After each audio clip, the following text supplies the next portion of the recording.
Bien, entonces ya acabé, estoy en este momento grabando la clase. Bienvenidos a todos a este seminario bíblico que he titulado Jesús y la interpretación de la ley de Moisés.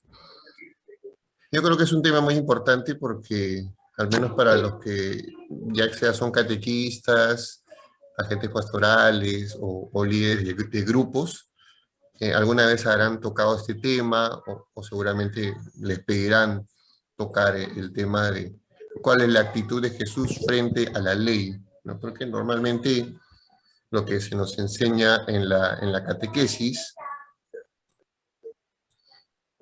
perdón, lo que se nos enseña en la catequesis es de que hay una superación, ¿no? En el Nuevo Testamento referente a la ley que viene a ser el Evangelio, ¿sí? ¿No? Normalmente se pone esta escena de Jesús en el Sermón de la Montaña, ¿no? El tema de las bienaventuranzas o el Sermón de la Justicia Mayor, como la enseñanza de Jesús por excelencia que da cumplimiento a todo lo que viene a ser la ley mosaica. ¿Sí? Entonces, es lo que normalmente vemos en el tema de la catequesis. Eh, para un poquito ir profundizando en esto, hay cosas que debemos tener en claro.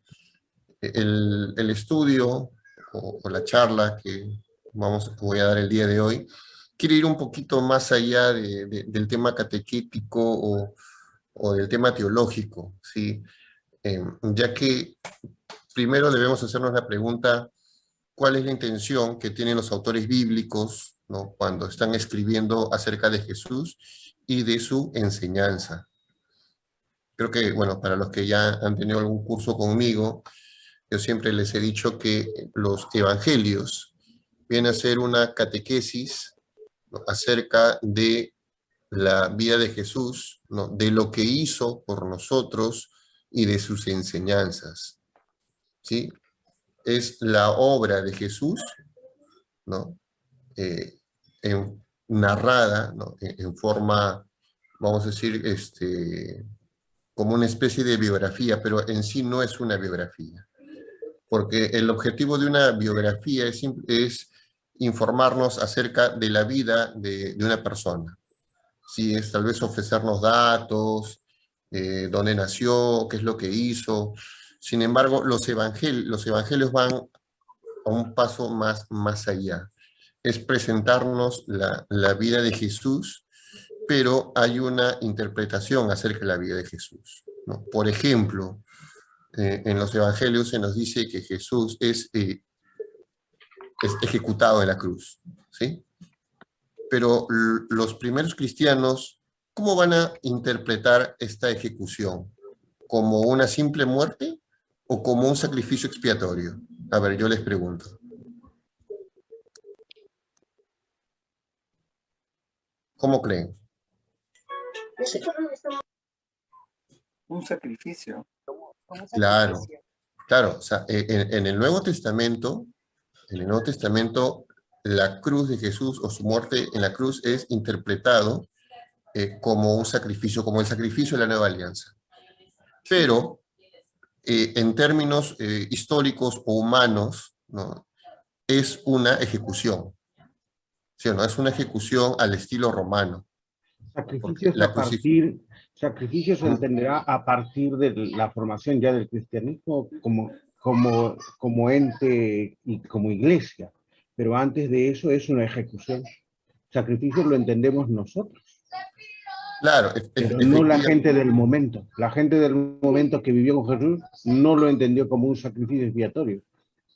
Claro, efectivamente. Y eso es porque el tema, estoy hablando ahorita con el tema de la crucifixión, ¿no? La resurrección de Jesús va a revelar, ¿no? Va a mostrar que esa ejecución en la cruz es un sacrificio, ¿no? Entonces, normalmente la resurrección va a hacer que los discípulos de Jesús, los apóstoles, hagan una relectura, ¿no? De las enseñanzas de Jesús, ¿no? Pero desde la resurrección. Entonces, los evangelios precisamente es eso, es la enseñanza de Jesús, es lo que hizo Jesús, pero interpretado desde el acontecimiento de su resurrección. ¿Ya? Es por eso que a veces cuando se estudia en la Biblia el tema del Jesús histórico, ¿no? A veces no se entiende qué significa esto del Jesús histórico. El Jesús histórico es simplemente utilizando los métodos no sé, métodos científicos o los métodos para poder averiguar qué es lo que sucedió de un evento pasado, ¿no? Aplicarlo eso a la Biblia, aplicarlo eso a la vida de Jesús, ¿no? Y se puede llegar a una reconstrucción, ¿no? Histórica de la vida de Jesús, ¿no? Pero es simplemente una metodología, es una reconstrucción, insisto, de la vida de Jesús a partir de ciertos métodos, ¿no?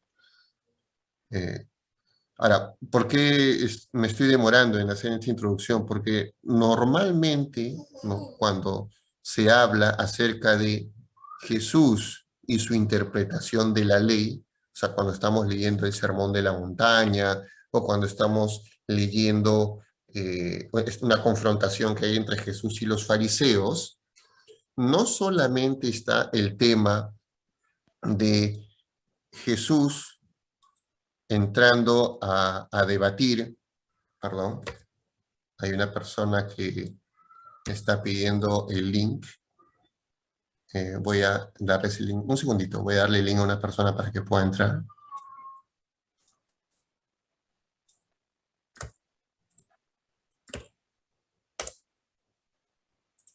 Listo, entonces les decía, cuando estamos leyendo, estamos escuchando el Sermón de la Montaña, o estamos escuchando, leyendo la confrontación de Jesús con los fariseos acerca de un debate de la ley, no solamente es el hecho de lo que dice o lo que dijo Jesús, sino también cómo la comunidad, cómo el evangelista, ¿no? Va a interpretar ese hecho y lo pone por escrito, ¿sí?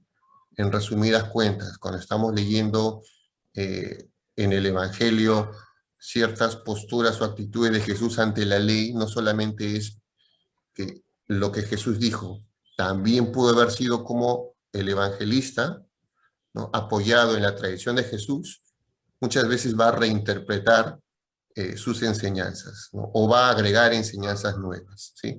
Esto lo voy a explicar con uno que otro ejemplo. Ahora sí, voy a compartir,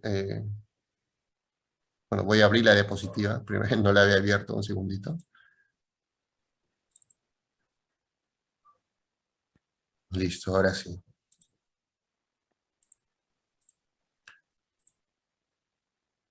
Vamos a compartir la diapositiva.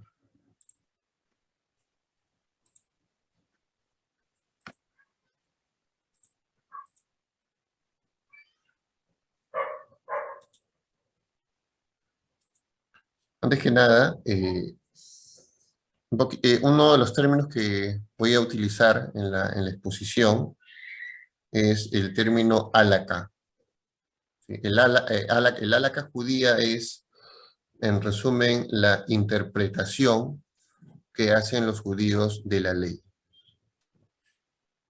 En algunos textos, incluso se habla del Jesús haláquico, ¿no? Y uno dice, ¿qué es el Jesús haláquico? Es el Jesús que interpreta la ley de Moisés y enseña a partir de ella, ¿sí? Entonces, un poquito primero vamos a explicar qué es el halakha judía. En la literatura rabínica, ¿no? La Torá o el Pentateuco, ¿no?